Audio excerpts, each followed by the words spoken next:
Hello everyone, আসসালামু আলাইকুম। কেমন আছেন আপনারা সবাই? আশা করি ভালো আছেন, সুস্থ আছেন।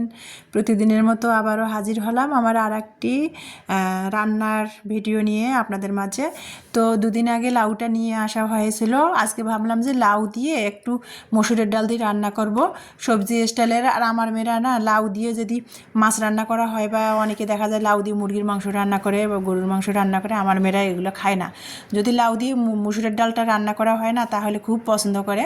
তো লাউ দিয়ে মুসুরের ডালটা রান্না করবো। ওই যে বললাম 2 দিন আগে লাউ কিনে ফ্রিজে রেখে দিয়েছিলাম, তো ফ্রিজে ঠান্ডায় না লাউটা জায়গায় জায়গায় কালো হয়েছে। তো সমস্যা নাই, লাউটা এখন আমি কেটে নিব। কেটে তারপরে কিন্তু আমি লাউটা ছিলে নিয়ে তারপরে ধুয়ে তারপরে কেটে নিব। আর আমি লাউ, মিষ্টি কুমড়, চাল কুমড় এগুলো কিন্তু ধুয়ে তারপরে কেটে নেই আর কি। কিছু কিছু তরকারি আছে ধুয়ে কেটে নিতে হয়, আর কিছু কিছু তরকারি আছে কেটে ধুয়ে নিতে হয়। তো যাই হোক বন্ধুরা, তারপরে কিন্তু দেখেন আমি কিন্তু এখানে আর লাউয়ের খোসাটা কিন্তু আমি ফেলি নাই। লাউয়ের খোসাটাও কিন্তু আমি ধুয়ে তারপর কুচি করে কেটে নিয়েছি। এটা কিন্তু ভর্তা বানাবো, আর এটা কীভাবে আমি আমার স্টাইলে ভর্তা বানাবো সেটাও কিন্তু আপনাদের সাথে আমি শেয়ার করব। তো দেখেন আমি কিন্তু লাউটা মসুরের ডাল দিয়ে রান্না করার জন্য যে লাউটা আমি কেটে তারপর চুলার পাড়ে চলে আসলাম। আর কিন্তু অফ ক্যামেরাতে আমি মসুরের ডাল ভিজিয়ে আর কি এখানে আধা কাপ পরিমাণ মসুরের ডাল ভিজিয়ে 5 মিনিট ভিজিয়ে রাখছিলাম, ধুয়ে আর কি 5 মিনিট ভিজিয়ে রাখছিলাম। তারপরে এই যে চুলার মধ্যে মসুরের ডালটা দিয়ে দিলাম, আর দেশি পেঁয়াজ 2টা কুচি করে দিয়েছি এখানে। তারপরে কিন্তু আমি মসুরের ডালটা দিয়ে লাউটা দিয়ে দিয়েছি। লাউটা দিয়ে এখন একে একে আমি সব মশলাগুলো দিয়ে দিব।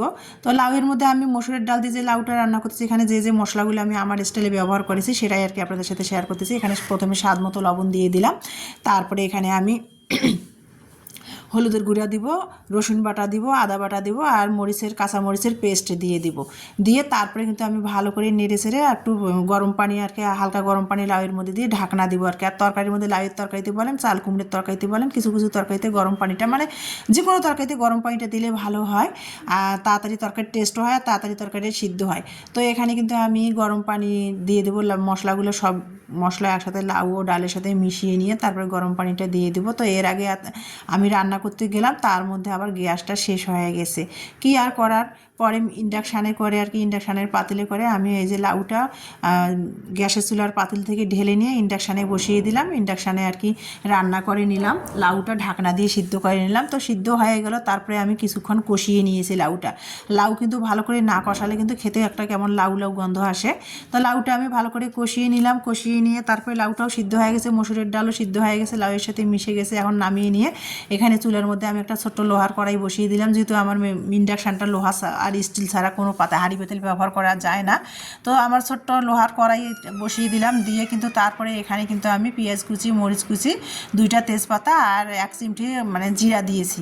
দিয়ে তারপরে কিন্তু এই যে দেখেন আমি সরিষার তেল দিয়ে, আর আমি তো সবসময় সরিষার তেল খাই, সরিষার তেল দিয়ে তারপরে কিন্তু লাউটা আমি তেলানি করে নিব। তো এই যে তারপরে দেখেন লাউটা তেলানি করে নিলাম আমি আমার মতো করে নিয়ে, তারপরে এই যে দেখেন বাগার দিয়ে দিলাম। দিয়ে এখন আমি আর কি এর উপরে কিন্তু ধনিয়া পাতা কুচি করে দিয়ে দেবো। আর লাউয়ের মধ্যে কিন্তু ধনিয়া পাতা ছাড়া লাউ কিন্তু খেতে ভালো লাগে না। লাউয়ের মধ্যে যদি ধনিয়া পাতা দেওয়া হয় সেই লাউটা খেতে কিন্তু টেস্টে আলাদা হয়। তো হয়ে গেল আমার মসুরের ডাল দিয়ে আজকে লাউয়ের সবজি। তো সেটাই আর কি। আর আমার মেয়েরা তো এভাবে লাউ রান্না করলে আর কোনো কিছুর প্রয়োজন হয় না, এত খুশি হয় যে বিশ্বাস করবেন না, আপনাদের বলে বোঝাতে পারবো না। তো এই যে এখন আমি আমার স্টাইল লাউয়ের তরকারিটা চুলার জারটা বন্ধ করে দিয়ে নামিয়ে নিলাম।